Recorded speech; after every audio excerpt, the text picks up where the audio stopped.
en l'espace de 72 heures, 4 cas du coronavirus ont été enregistrés ici à Dakar. Et c'est hier que le ministère de la Santé et de l'Action sociale, dans une note d'information sur la situation du coronavirus, a fait savoir que le 3e cas est une femme âgée de 66 ans résidant en France et qui est l'épouse du patient de 80 ans testé positif la veille. Le 4e cas est une ressortissante anglaise de 33 ans venue de Londres et arrivée à Dakar le 24 février dernier. Et le ministère de préciser que les 2 malades ont été transférés au service des maladies infectieuses de l'hôpital de Fann et leur état clinique est stable. Et il faut dire avec nos confrères du journal Sud Quotidien que l'épidémie du coronavirus s'est invitée hier à la table du Conseil des ministres et entre autres mesures importantes de cette réunion hebdomadaire du gouvernement, l'on nous signale dans Sud Quotidien que le chef de l'État a décidé de réduire au strict minimum les missions des agents publics à l'étranger et de recourir au besoin à nos représentations diplomatiques. Il a aussi demandé au ministre de ne pas effectuer de missions en dehors du territoire national. Retenons avec nos confrères du journal Les Échos que le chef de l'État a annulé tous ses déplacements et cloue tous ses ministres ici au Sénégal. Nos confrères du quotidien LAS d'ajouter donc que l'agenda de la République est chamboulé à cause de l'apparition du coronavirus au Sénégal et le président de la République a confiné les membres du gouvernement sur le territoire national. En plus de cela, nos confrères de Wa Grand Place nous signalent aussi que certains événements populaires ont été reportés. C'est le cas du Bessou Setal qui était prévu le 7 mars, mais aussi la journée de la femme du 8 mars. Dans le quotidien Le Soleil, nos confrères nous font savoir également que le chef de l'État, toujours concernant la lutte contre l'épidémie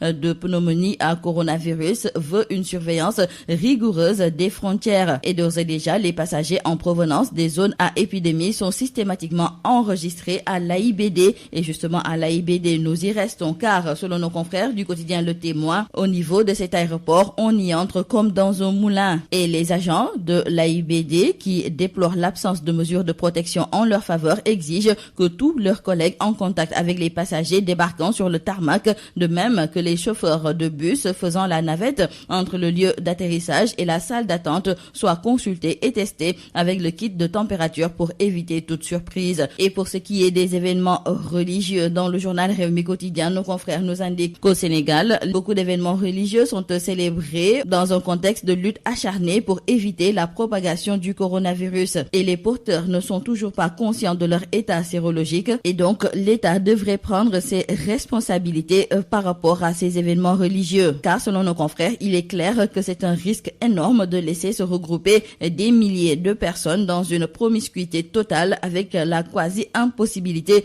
de contrôler les conditions d'hygiène, de restauration, d'habitat, etc.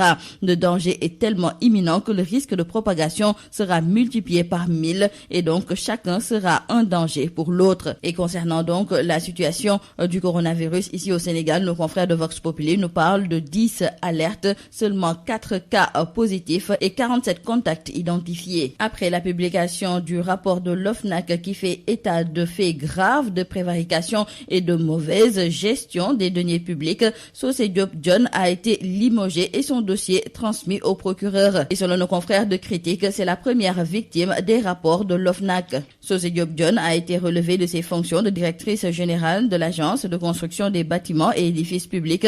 Elle a été remplacée par Amady Dieng, qui était jusque-là directeur de la construction du ministère de l'Intérieur. Et à qui le tour semble se demander nos confrères. En tout état de cause, pour nos confrères du journal Tribune, les rapports 2017 et 2018 de l'OFNAC ont décelé des infractions ayant trait à la concussion, complicité de concussion, faux et usage de faux, et ils ont été commis dans des accords sur le pétrole et le gaz et dans des marchés publics.